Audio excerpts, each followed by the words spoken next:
Hello everyone, a whole year has gone past since my last rewind, so you know what that means. Time to go back through 2022. Well, 2022 started with a bang, quite literally, because there was an extortionate amount of fireworks going off outside my window. However, compared to last year, on a more positive note, we did not start the year in a lockdown. Another positive note to start the year off on was that the Harry Potter 10-year reunion came out, which made my heart so happy. Oh my days, it was wonderful. Harry Potter was my childhood, so seeing everybody together again just made me so happy. It also made me cry multiple times, but we don't need to talk about that.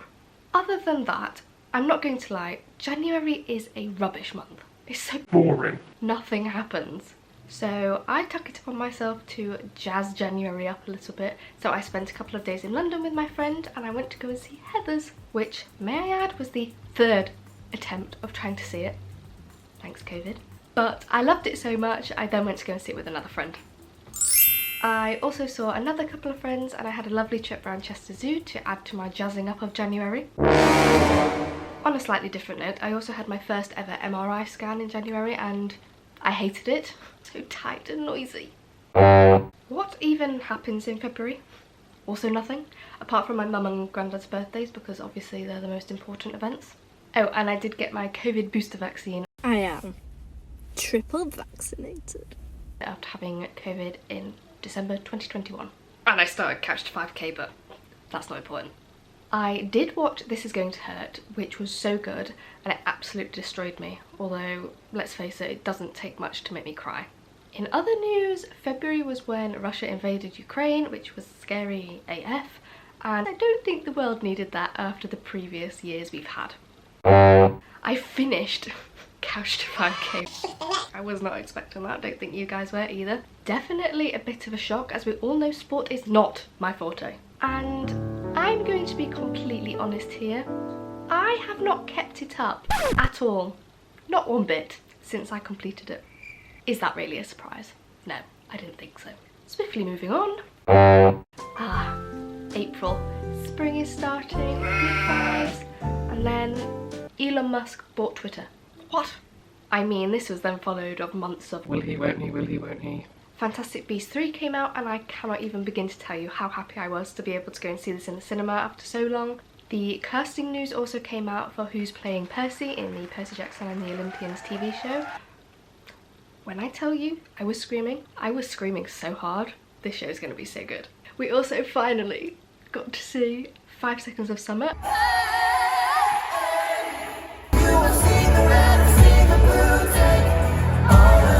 After buying the tickets in 2019, and this was the third date that they'd postponed it to. Thanks a lot, COVID. Worth the wait though.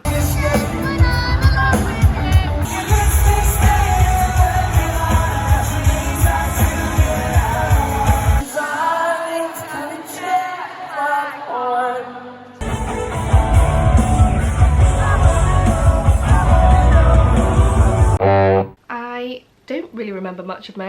I did go down south to Pinewood Studios to do a taster weekend of the course that I'm currently on, which was just so cool. Also, on the complete opposite note of last year, when we were absolutely thrashed at the Eurovision Song Contest, this year we came a whopping second place after winning all of the judges' votes and leaving with a grand total of 466 points. Sam Ryder worked some magic there. I don't know what happened, but well done us.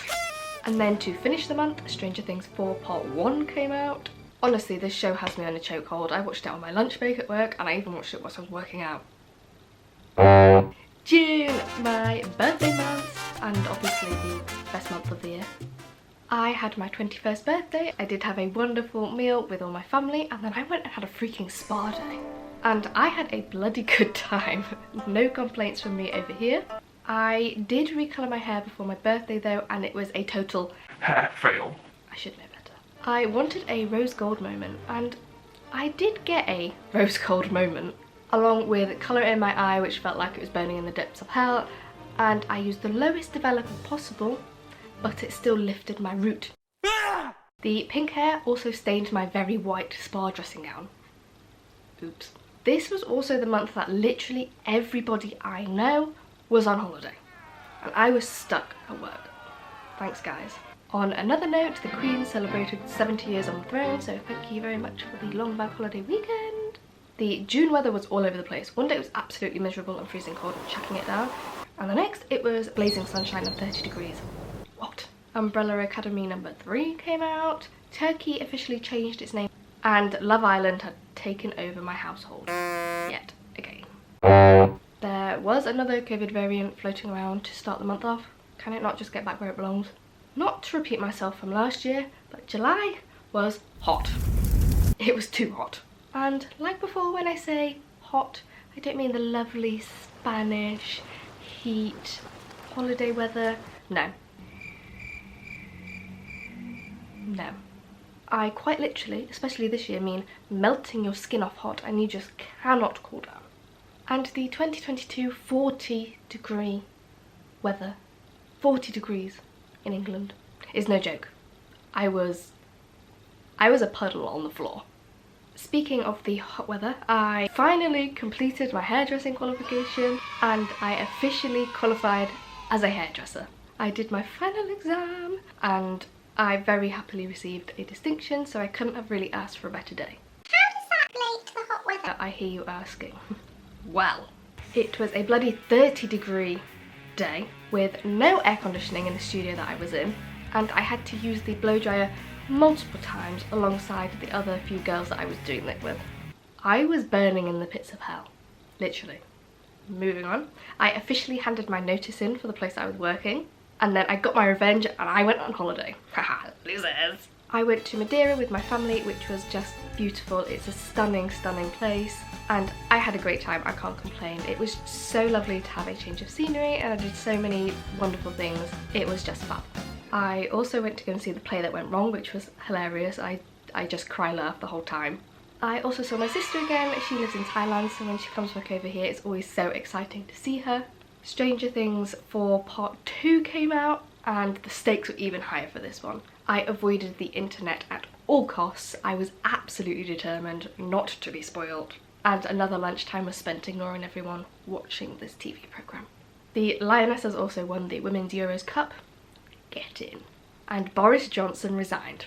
Fabulous.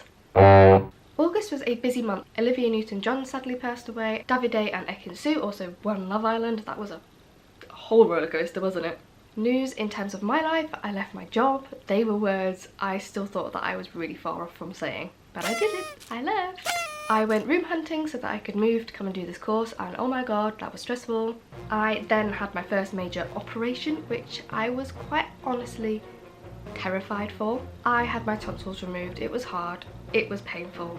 So painful. And it was just, quite frankly, horrible. A horrible recovery. I think the less I say on that, the better. Perhaps I will make a video on my experience one day, but today is not that day.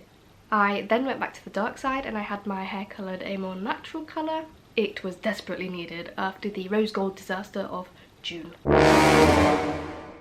I then started a new venture and I moved out of my family home to here, which is nearer London, to complete the hair and makeup artistry course for film and TV. Look at me, all grown up. September was another busy month. I started my course and within the first week my brain was already feeling the effects of what I like to call the frazzle. Guys, this course is intense. I do love it though. I also got really ill.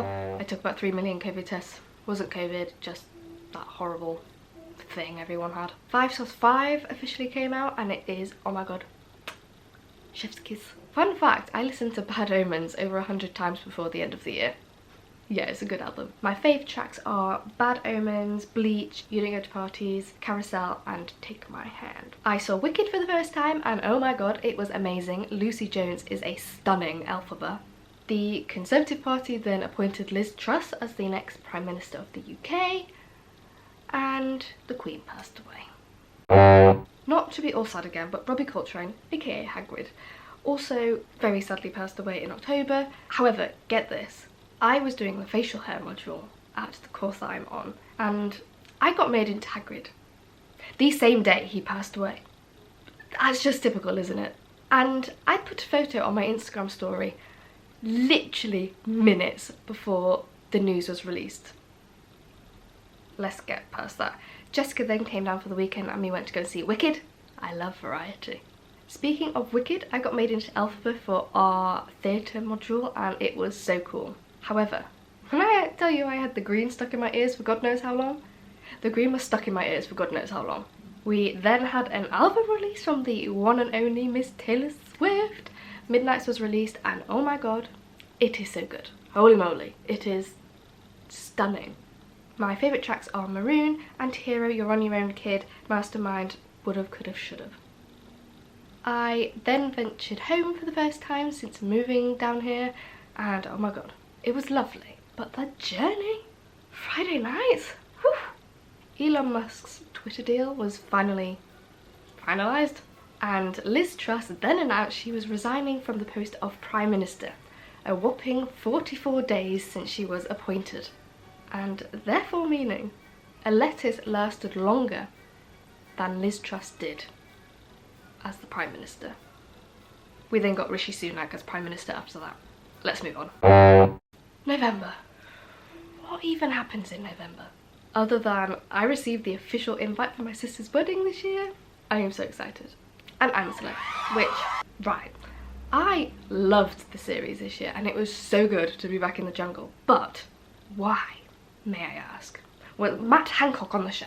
And why did he get so far? I'm glad Jill won though because she was amazing. Oh, and I also binge watched Wednesday. December was bloody freezing and that is no joke. It got to -10. -10? What the hell? And we even had snow before Christmas. That never happens. I then got made into a bold person before Christmas and I know that we mentioned this earlier, but my brain had well and truly been taken over by the frazzle. I was frazzled. I think I had about one working brain cell left. I then went back home for Christmas and I had my hair dyed back to au naturel as my ends had lightened up a little bit. Being at home was supposed to be a break, but I'm not gonna lie, it wasn't. Apart from Christmas Day and Boxing Day, which were lovely, I ended up working in my own salon for a few days. I had something planned for all of the other days in between until it became New Year and I was supposed to come back here. Well, that is until I tested positive for COVID. Yes, I got the coronavirus again. And after the great COVID disaster that was 2021, I did not want another great COVID disaster of 2022. But look who decided to pay me a visit. Ha ha ha ha, fuck. All of the dramatics out of the way. Thankfully, I recovered much quicker this time round. Last time I felt shocking and tested positive for 10 days, and this time, thankfully, it was much less on both accounts. But there we have it. 2022 is over. I really don't know where the time goes anymore. And you know what? This year was doing quite well for the most part. Well, apart from the war, the politics tosh, Matt Hancock on I'm a Celeb, the Queen passing away.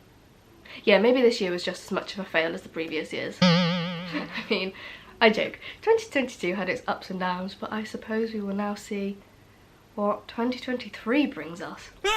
Bye.